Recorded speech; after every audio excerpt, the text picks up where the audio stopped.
रौनक घर के दरवाजे पर पहुंचा ही था कि अंदर से पत्नी और माँ के लड़ने की आवाज सुनाई देने लगी। आज सच में उसे बहुत गुस्सा आता है और मन ही मन एक फैसला लेता है इन लोगों को सबक सिखाने का।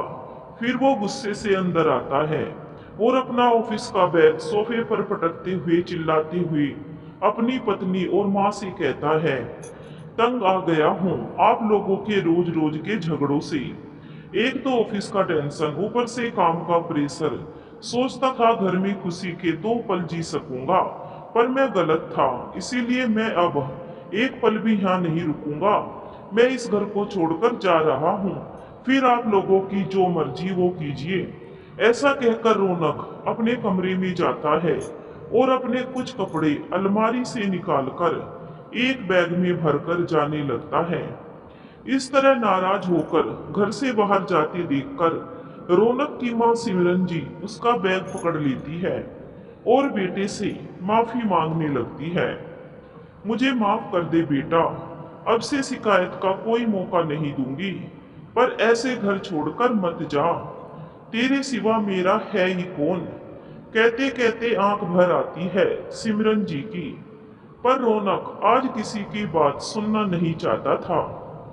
इसीलिए वो गुस्से से सिमरन जी के हाथ से बैग छीन कर कहता है, नहीं रहना है मुझे यहाँ माँ, हटिए मुझे जाने दीजिए।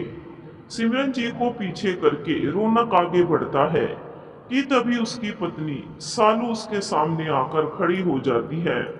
फिर गुस्से से कहती है, ये नौटंकी करने की कोई जरूरत नहीं है।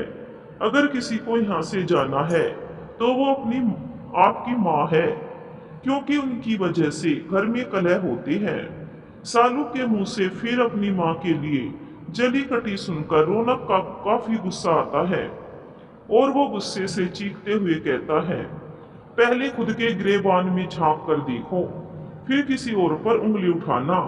और हाँ, ये कोई नौटंकी नहीं, इसीलिए रहो तुम यहाँ और जो मर्जी वो करो। ऐसा कहकर रौनक सालू को जोर से साइड करते हुए दरवाजे से बाहर निकल जाता है। रौनक को ऐसे जाते देखकर सालू का गुस्सा और सातवें आसमान पर चढ़ जाता है और वो गुस्से से बड़बड़ाती हुई कहती है, हाँ जाइए जाइए, खुद 2 घंटे में लौट आएंगे। मुझे भी पता है आपका ये ड्रामा। रौनक सालू की बातों को अनसुना करके आगे बढ़ जाता है। आज उसका मन काफी परेशान था, क्योंकि पिछले कई वर्षों से वो रोज रोज माँ और पत्नी को हर छोटी छोटी बातों पर लड़ते झगड़ते देखता था। ये देखकर उसे बहुत दुख होता था, क्योंकि दोनों रिश्ते उसके लिए बहुत मायने रखते थे। जब से पिताजी इस दुनिया से गए थे, तब से माँ की जिम्मेदारी भी उसकी ही थी। पर सालू को सिमरन जी फूटी आंख ना सुहाती थी। उसे लगता था कि सिमरन जी उसके पति को हत्या लेगी और पूरे घर में अपना शासन चलाएगी। बस इसीलिए आए दिन उनसे झगड़ा करती, ताकि माँ बेटे में दूरी आ जाए। और सिमरन जी इसी बात को जानकर सालू से झगड़ा करती थी कि रौनक पर उनका भी उतना ही अधिकार है जितना उसका।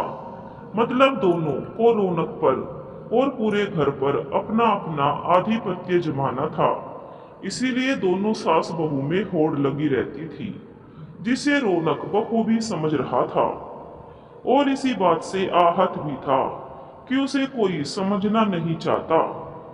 उसके दर्द, उसकी तकलीफ से दोनों को कोई फर्क नहीं पड़ता था। बस अपने अपने सुख और सुविधा और अपनी भावनाओं की फिक्र थी, जो रौनक के लिए धीरे धीरे असहनीय हो गया था। वो बाहरी दुनिया से उतना परेशान नहीं था जितना वो आंतरिक कलह से परेशान हो गया था।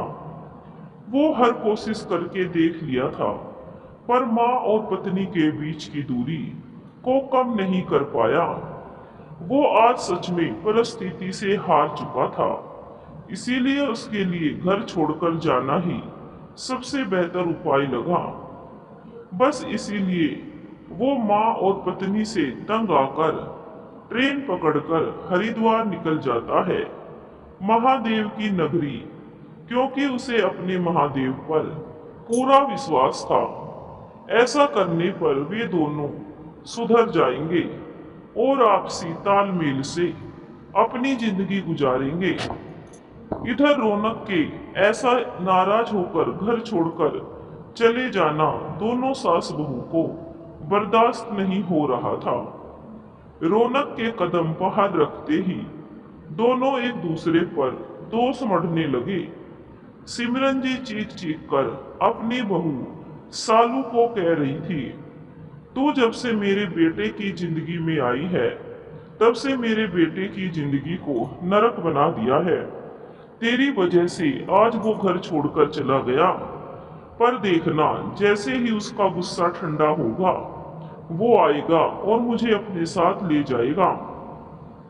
फिर देखना तुझे कैसे तेरे मायके भेजती हूँ। सास की जली कटी सुनकर सालू भी कहाँ चुप रहने वाली थी। वो भी सास को पलटकर जवाब देती है, बड़ी आई मुझे मायके भेजने वाली, आपका बेटा मुझसे प्यार करता है, मैं उनके हर जरूरतों का ख्याल रखती हूँ। वो आप जैसी सास है जिन्हें हमारा सुख बर्दाश्त नहीं होता और इसीलिए हमेशा हम दोनों के बीच जहर घोलती रहती है। अरे इतना ही आधिपत्य जमाना था बेटे पर तो उनकी शादी ही नहीं करना था। फिर बांधे रखती अपने पल्लू से, मुझे तो आपसे बात करने का भी मन नहीं करता है, पर आप ही बार बार ताने देकर मुझे विवश करती है झगड़ा करने के लिए। ऐसा कहकर सालू अपने कमरे में चली जाती है और रौनक के लौटने का इंतजार करने लगती है। उसे लगा कि रौनक गुस्से में गया है, कुछ देर में उसका गुस्सा शांत होगा तो वो खुद घर वापस आ जाएगा। इधर सिमरन जी भी दरवाजे पर आंखें बिछाए बैठी थी कि रौनक का गुस्सा शांत होगा तो वो घर लौट आएगा, पर रात बीतने को थी पर अभी तक रौनक लौटा नहीं। रात बस यूं ही रौनक के इंतजार में कट गई, पर सुबह जब सिमरन जी की आंख खुली तो वो भागकर अपने बेटे के कमरे के पास गई तो देखा सालू भी हैरान परेशान हॉल से आ रही थी, जिसे देखकर सिमरन जी बोली, बहू रौनक आया क्या? नहीं माँ जी, मैं भी बाहर उन्हें ही देखने गई थी, मुझे लगा रात को वो आ गए होंगे और बाहर हॉल में सो रहे होंगे, पर वो नहीं आए। लगता है इस बार वो सच में काफी नाराज है। हाँ बहू, बस इस बार वो सच में काफी नाराज है, इसीलिए अभी तक नहीं लौटा। ऐसा कर उसके मोबाइल पर फोन कर और पता कर कि वो कब तक घर आ जाएगा। सिमरन जी बोली, माँ जी मैं कल रात से ही इनका फोन लगा रही हूँ पर स्विच ऑफ आ रहा है। सालू हैरान परेशान होते हुए कहती है, हाँ बहू, मैं भी कई बार रौनक को फोन लगा रही थी, नहीं लग रहा था। मेरा तो जी बहुत घबरा रहा है, जानिए कहाँ होगा।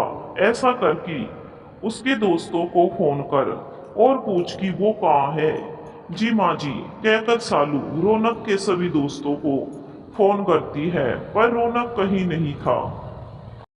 दोनों सास बहू को समझ नहीं आ रहा था कि आखिर रौनक गया तो गया कहाँ। सिमरन जी अपने सभी रिश्तेदारों को फोन करती है और सालू भी अपने सभी जान पहचान वालों को फोन करती है, पर रौनक का कहीं कुछ पता नहीं चला। अब तो दोनों के पास रौनक का इंतजार करने के अलावा कोई रास्ता नहीं बचा था। इसीलिए दोनों सास बहू रौनक के लौटने का इंतजार करने लगी। इस तरह देखते देखते एक हफ्ता निकल गया। अब तक सिमरन जी और सालू को दिन में तारे दिखने लगे थे। बेटे और पति के बिना जीवन काटना दोनों के लिए बेहद कठिन लग रहा था। साथ में दोनों को अपनी अपनी गलती का एहसास होने लगा था। अब दोनों सास बहू को रौनक की तकलीफ का भान होने लगा था, इसीलिए दोनों बेचैन हो गए थे रौनक को देखने के लिए। अब दोनों का जीवन जीना मुहाल हो रहा था। बार बार दोनों को जीवन के सत्य का ज्ञान हो रहा था कि अगर सच में रौनक लौट के नहीं आया तो दोनों किस प्रकार अपनी अपनी जिंदगी काटेंगे। अब एक एक पल काटना मुश्किल हो रहा था। इसी दौरान रौनक का ना ही कोई फोन आया, ना ही कोई मैसेज, और देखते देखते 15 दिन निकल गए। इधर सिमरन जी और सालू का रो रो कर बुरा हाल था। दोनों सास बहू एक दूसरे का ढांढस बंधाते हुए और मिलजुल कर रहने लगे। जब दोनों सास बहू एक दूसरे के दुख दर्द में एक दूसरे का ख्याल रखने लगे, तब एक दिन एक पोस्टमैन आया एक चिट्ठी लेकर, जिस पर किसी का नाम नहीं था, बस एक एड्रेस लिखा था जिस पर आकर मिलने को कहा था। अनजान व्यक्ति की ऐसी चिट्ठी देखकर दोनों सास बहू काफी डर जाते हैं, पर दिल में एक उम्मीद थी कि शायद ये रौनक हो। बस यही सोचकर दोनों सास बहू उस एड्रेस पर पहुंच जाते हैं जो उसी के मोहल्ले के पास था। वे दोनों फटाफट उस एड्रेस पर जाते हैं और दरवाजे की घंटी बजाते हैं। दरवाजा जैसे ही खुलता है, सिमरन जी और सालू के होश उड़ जाता है, क्योंकि सामने एक औरत खड़ी थी और उसके पीछे रौनक खड़ा था। उस औरत को देखकर सालू के चेहरे का रंग ही उतर गया, क्योंकि वो नई नवेली दुल्हन के जैसी दिख रही थी। अब तक जो उसे लग रहा था कि रौनक उससे बहुत प्यार करता है और वो उसे छोड़कर किसी और के पास नहीं जा सकता, ये भ्रम आज उसका टूट चुका था। वो इतने दिनों बाद रौनक को देखकर भी बिल्कुल खुश नहीं थी। खैर, उस औरत के कहने पर सिमरन जी और सालू अंदर आती है। सिमरन जी रौनक को देखते ही सीने से लग जाती है और फूट फूट कर रोने लगती है, और फिर रोते रोते अपने बेटे से माफी मांगने लगती है। मुझे माफ कर दे बेटा, मुझसे गलती हो गई। पर ऐसे नाराज होकर कोई घर छोड़ता है भला? देख तो तेरे बगैर हमारा क्या हाल हो गया। चल बेटा घर चल। सिमरन जी की बात खत्म होते ही सालू भी रौनक के पैरों में गिरकर माफी मांगने लगती है और घर चलने की गुजारिश करने लगती है।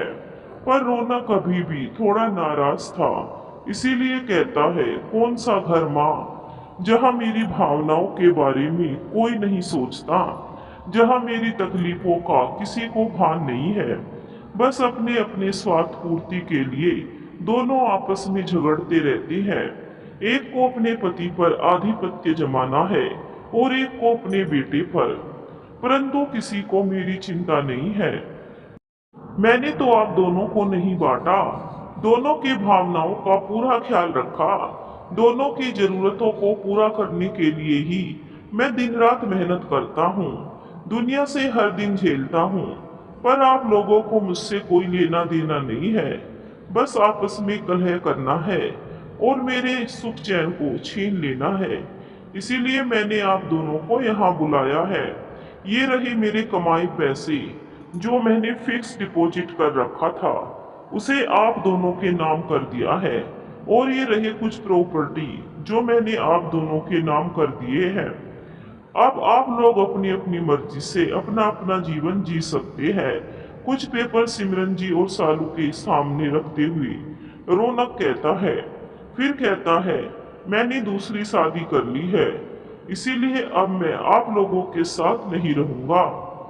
इतना सब सुनने के बाद तो जैसे सालू और सिमरन जी के पैरों के तले जमीन ही खिसक गई।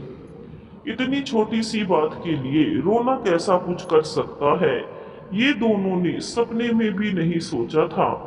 सालू तो जैसे पागल ही हो गई, वो तो फपक फपक कर रोने लगी और रौनक के आगे गिड़गिड़ाने लगी। भगवान के लिए ऐसा मत कहिए, आपके 2 बच्चे हैं, उसके बारे में तो कुछ विचार किया होता। कह दीजिए कि ये झूठ है, आप मेरे साथ इतना बड़ा अन्याय नहीं कर सकते। बहू की दशा देखकर सिमरन जी को भी रहा नहीं गया और वो भी रौनक के सामने हाथ जोड़ लेती है और कहती है, बेटा कह दे कि ये झूठ है, तू ऐसे दूसरी शादी नहीं कर सकता।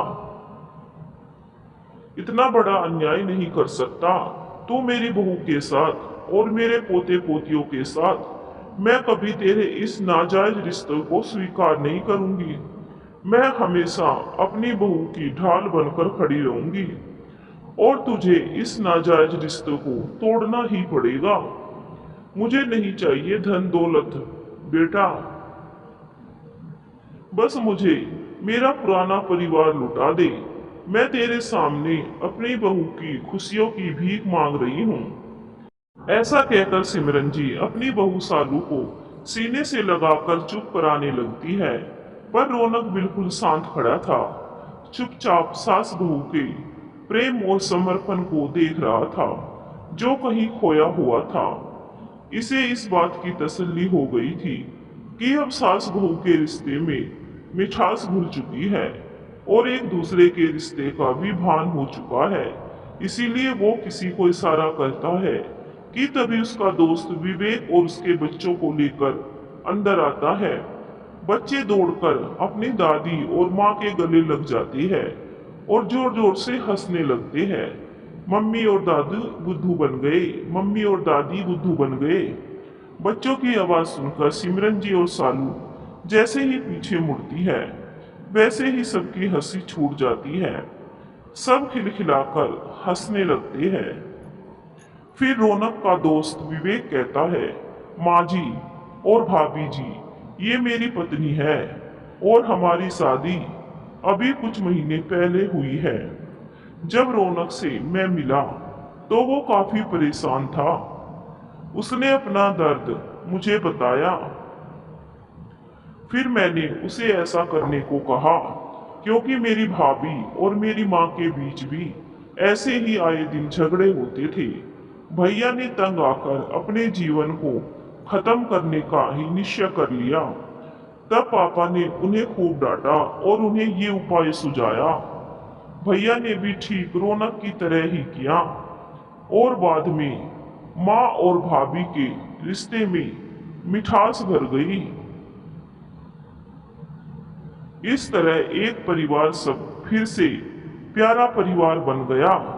सिमरन जी और सालू ने जब यह सुना तो वो एक दूसरे को माफी मांगने लगी। आगे से हम कभी भी कोई भी लड़ाई झगड़ा नहीं करेंगे। तो दोस्तों, कैसी लगी आपको ये कहानी हमें कमेंट करके जरूर बताइए। वीडियो को एक लाइक भी जरूर कर दें। धन्यवाद दोस्तों। मिलेंगे एक और नई कहानी के साथ।